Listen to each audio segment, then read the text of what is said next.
Hi friends. த new India assurance company limited வந்து பார்த்தீங்கன்னா அப்ரெண்டிஸ்ஷிப்கான வேலைவாய்ப்பு நோட்டிஃபிகேஷன் வந்து வெளியிட்டிருக்காங்க. அதை பற்றின முக்கியமான விவரங்களை பார்க்கலாம். டோட்டலாக வந்து பார்த்தீங்கன்னா 500 ட்ரைனிங் சீட்ஸ் வந்து சொல்லியிருக்காங்க. வேகன்சி வந்து ஆன்லைன் அப்ளிகேஷன் வந்து ஜூன் 6 2025 அப்பயே ஓப்பன் பண்ணிட்டாங்க. லாஸ்ட் டேட் வந்து பார்த்தீங்கன்னா ஜூன் 20 2025 தான் லாஸ்ட் டேட் சொல்லியிருக்காங்க. அதே போல் ஆன்லைன் எக்ஸாம் இருக்குது. இதுக்கு வந்து பார்த்தீங்கன்னா ஜூன் 26 2025 சொல்லிட்டு டென்டேட்டிவ் அப்படின்னு சொல்லியிருக்காங்க. கன்ஃபார்ம் பண்ணிட்டோம்னா உங்கள் இமெயில் ஐடிக்கு வந்து நாங்கள் வந்து கம்யூனிகேட் பண்ணுவோம் அப்படின்னு சொல்லியிருக்காங்க. ஓகேங்களா, அதாவது டேட் கன்ஃபார்ம் ஆனால் அப்புறம் ஸ்டைஃபண்ட் வந்து பார்த்தீங்கன்னா ஒரு மாதத்துக்கு 9,000 அப்படின்னு சொல்லியிருக்காங்க. இந்த 500 வேகன்சி வந்து பார்த்தீங்கன்னா ஸ்டேட் வைஸாக சொல்லியிருக்காங்க. அதை வந்து நம்ம பார்க்கலாம். புதுச்சேரிக்கு வந்து பார்த்தீங்கன்னா ஒரு வேகன்சி தான் சொல்லியிருக்காங்க. அதுக்கப்புறம் தமிழ்நாட்டுக்கு வந்து பார்த்தீங்கன்னா 43 வேகன்சி சொல்லியிருக்காங்க. சரிங்களா, இந்த 43 வேகன்சியுமே கம்யூனிட்டி வைஸாகவே பிரித்து கொடுத்துருக்காங்க. நீங்கள் இதில் தெளிவாக செக் பண்ணிக்கலாம். ஓகேங்களா, பிடபிள்யூடி கேட்டகரிக்கையும் பார்த்தீங்கன்னா ஒரு 2 வேகன்சி கிட்ட சொல்லியிருக்காங்க. ஸோ இந்த டேபிளை கிளியராக செக் பண்ணிக்கோங்க. டோட்டலாக 500 வேகன்சியில் நம்ம தமிழ்நாட்டுக்கு மட்டும் 43 வேகன்சி, புதுச்சேரிக்கு ஒரு வேகன்சி சொல்லியிருக்காங்க.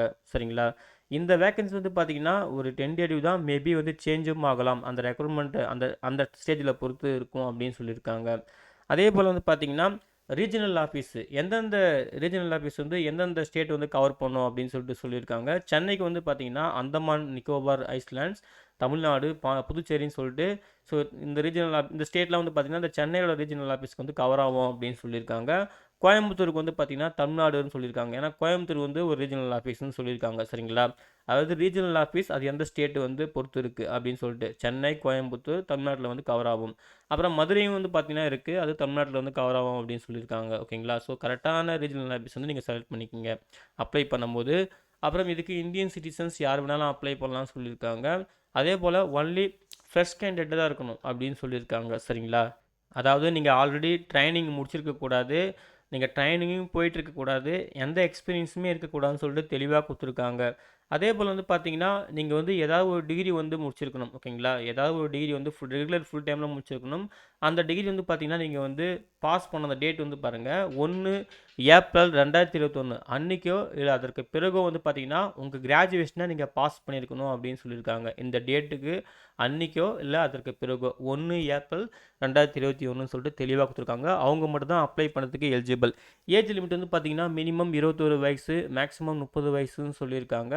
டேட் வந்து பார்த்தீங்கன்னா 1 ஜூன் 2025 கணக்குப்படி சொல்லியிருக்காங்க. மேக்ஸிமம் ஏஜ் லிமிட் வந்து பார்த்தீங்கன்னா 30 வயசு இல்லையா, அதில் ஏஜ் ரிலாக்ஸேஷனுமே இருக்குது. எஸ்சி எஸ்டிக்கு 5 இயர்ஸ், ஓபிசிக்கு 3 இயர்ஸ், பிடபிள்யூடி கேண்டிடேட்டுக்கு வந்து பார்த்தீங்கன்னா 10 இயர்ஸ் சொல்லியிருக்காங்க. Widows, divorced women legally separated from their husband சொல்லிட்டு இவங்க கேட்டகரிக்கு வந்து பார்த்தீங்கன்னா இதுலையுமே ஜென்ரல் இடபிள்யூஎஸ்க்கு 35 வயசும், ஓபிசி கேட்டகரிக்கு 38 வயசும், எஸ்சி எஸ்டிக்கு வந்து 40 வயசுன்னு சொல்லியிருக்காங்க. ஸோ தெளிவாக செக் பண்ணுறது ரொம்ப நல்லது. ஓகேங்களா, அப்புறம் நம்ம சொன்ன மாதிரி தான் எஜுகேஷன் குவாலிஃபிகேஷன் நீங்கள் வந்து ஏதாவது ஒரு டிகிரி வந்து ரெகுலர் ஃபுல் டைம் வந்து முடிச்சிருக்கணும்னு சொல்லியிருக்காங்க. அதை நீங்கள் வந்து பார்த்தீங்கன்னா 1 ஏப்ரல் 2021 அன்றைக்கோ இல்லை அதுக்கு பிறகோ நீங்கள் வந்து பாஸ் பண்ணியிருக்கணும்னு சொல்லியிருக்காங்க உங்கள் கிராஜுவேஷனை. ஓகேங்களா, ரிஜிஸ்ட்ரேஷன் ப்ராசஸ் வந்து பார்த்தீங்கன்னா நீங்கள் வந்து பாருங்கள் bfsissc.com இந்த வெப்சைட்டில் வந்து கேரியர் ஆப்பர்ச்சுனிட்டியில் போயிட்டு நீங்கள் ரிஜிஸ்ட்ரேஷன் பண்ணுற மாதிரி இருக்கும். அதே போல் நீங்கள் வந்து நேட்ஸ் போர்ட்டல் nats.education.government.in வெப்சைட்டில் நீங்கள் வந்து ரிஜிஸ்ட்ரேஷன் பண்ணியிருக்கணும் அப்படின்னு சொல்லியிருக்காங்க. ஸோ அந்த பண்ணிவிட்டு அப்ரூவ் ஆனவங்க மட்டும் தான் இதுக்கு அப்ளை பண்ணுறதுக்கு எலிஜிபிள் அப்படின்னு சொல்லியிருக்காங்க. அதையும் வந்து பார்த்துக்குங்க. அப்ளை பண்ணுறதுக்கு முன்னாடி நீங்கள் என்ன மாதிரி டாக்குமெண்ட்லாம் ரெடியாக வச்சுக்கணும்னு சொல்லிட்டு ஒரு டேபிளில் கொடுத்துருக்காங்க பாருங்க. அந்த டேபிளுக்கு வந்து ரெடியாக வச்சுக்கோங்க. இதான் வந்து அப்ளை பண்ணுறதுக்கு முன்னாடி தேவைப்படுற டாக்குமெண்ட். சரிங்களா, அப்புறம் அப்ளை பண்ணுறதுக்கான ப்ரொசீஜர் கொடுத்துருக்காங்க. கம்ப்ளீட்டாக ஆன்லைன் மோடு தான். நீங்கள் வந்து nats.education.government.in வெப்சைட்டில் கேண்டிடேட் ரிஜிஸ்ட்ரேஷன் பண்ணிவிட்டு அங்கே அப்ளை பண்ணுற மாதிரி இருக்குன்னு சொல்லியிருக்காங்க. ஸோ அங்கே அப்ளை பண்ணதுக்கப்புறம் உங்களுக்கு வந்து ஒரு மெயில், அவங்க மெயிலேருந்து உங்கள் மெயிலுக்கு வந்து ஒரு மெயில் லிங்க் ரிசீவ் பண்ணுவாங்க. அந்த லிங்க்கில் தான் நீங்கள் வந்து பேமெண்ட் பண்ணுற மாதிரி இருக்கும். அதாவது எலிஜிபிள் கேண்டிடேட்டுக்கு மட்டும்தான் அவங்க அந்த மெயில் அனுப்புவாங்க. அதில் தான் நீங்கள் போய்ட்டு பேமெண்ட் பண்ணுற மாதிரி இருக்கும். ஓகேங்களா, அதே போல் நீங்கள் வந்து எக்ஸாமுக்கு அப்பியர் ஆகிறதுக்கு வந்து என்னென்ன ரூல்ஸ்லாம் ஃபாலோ பண்ணணும்னு சொல்லிட்டு இங்கே கொடுத்துருக்காங்க. அதையும் வந்து பார்த்துக்குங்க. அப்ளிகேஷன் ஃபீஸ் வந்து இங்கே பார்த்தீங்கன்னா எக்ஸாக்டாக சொல்லலை. அப்ளிகேஷன் ஃபீஸ் வந்து எலிஜிபிள் கேண்டிடேட்டுக்கு வந்து ஒரு மெயில் அனுப்புவாங்க இல்லையா, அதில் தான் உங்களுக்கு அப்ளிகேஷன் ஃபீஸ் தெரியும். அதில் அந்த அப்ளிகேஷன் ஃபீஸோட ஜிஎஸ்டி வந்து நீங்கள் 18% பே பண்ணுற மாதிரி இருக்கும் அப்படின்னு சொல்லியிருக்காங்க. அதையும் வந்து நோட் பண்ணிக்கோங்க. சரிங்களா, அதே போல் அப்ளிகேஷன் ஃபீஸ் வந்து பார்த்தீங்கன்னா இந்த டேபிளில் தெளிவாக சொல்லியிருக்காங்க. ஜென்ரல் ஓபிசி கேட்டகரிக்கு வந்து 800, அதாவது 800 ப்ளஸ் ஜிஎஸ்டி 18%, அதாவது 944 ரூபா. ஆல் உமன் கேண்டிடேட்ஸ்க்கு வந்து பார்த்தீங்கன்னா 708 ரூபா, எஸ்சி எஸ்டிக்கு வந்து 708 ரூபா, பிடபிள்யூடி கேண்டிடேட்டுக்கு வந்து 472 ரூபான்னு சொல்லிட்டு அப்ளிகேஷன் ஃபீஸ் சொல்லியிருக்காங்க. யாராருக்கெல்லாம் வந்து லிங்க் ரிசீவ் ஆகுதோ அவங்க மட்டும் தான் பேமெண்ட் பண்ண முடியும், அவங்க மட்டும் தான் எலிஜிபிள் அப்படின்றது அர்த்தம். ஓகேங்களா? ஸோ அப்ளிகேஷன் ஃபீஸ் நோட் பண்ணிக்கோங்க.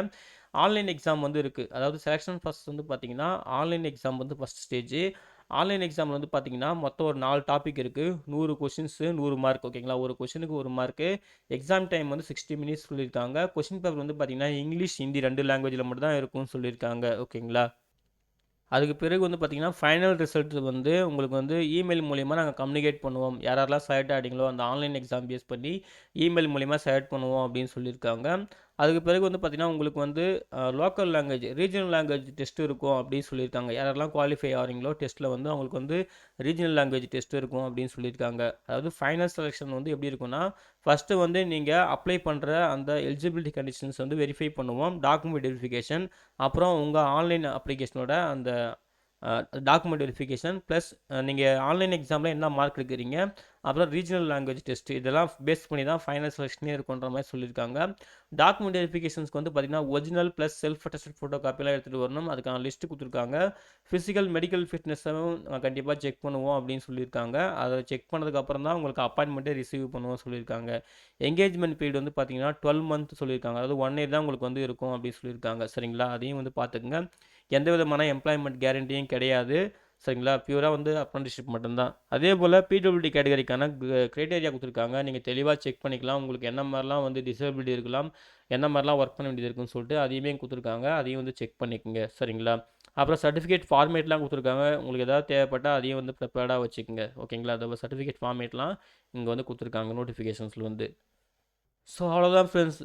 இது வந்து பார்த்தீங்கன்னா, டேட் வந்து ஜூன் 6ஆம் தேதியே ஓப்பன் ஆயிடுச்சு. லாஸ்ட் டேட் வந்து பார்த்தீங்கன்னா, ஜூன் 20 தான் வந்து அப்ளை பண்ணுறதுக்கு லாஸ்ட் டேட். ஓகேங்களா? The new India assurance company limited அறிவிச்சிருந்த அப்ரண்டிஸ்ஷிப்கான முக்கியமான விவரங்கள். ஓகேங்களா? ஜூன் 20, 2025 தான் லாஸ்ட் டேட்டு. ஸோ இன்னும் ஃபியூ டேஸ் தான் இருக்குது. நோட்டிஃபிகேஷனை கிளியராக ரெஃபர் பண்ணுங்கள். உங்களுக்கு எலிஜிபிலிட்டி கிட்டெல்லாம் மீட் பண்ணிச்சுன்னா ஆன்லைனில் மிஸ்டேக் இல்லாமல் அப்ளை பண்ணுங்கள். சரிங்களா? இந்த நோட்டிஃபிகேஷன் அப்ளை பண்ணுறதுக்கான லிங்க்கையும், அதாவது நோட்டிஃபிகேஷன் டவுன்லோட் பண்ணுறதுக்கான லிங்க்கையும், ஆன்லைனில் அப்ளை பண்ணுறதுக்கான லிங்க்கையும் இந்த வீடியோ டிஸ்கிரிப்ஷனில் தரேன். செக் பண்ணி நீங்களும் யூஸ் பண்ணிக்கோங்க. அப்ளை பண்ணுற எல்லாருக்கும் wish you all the best. Thank you.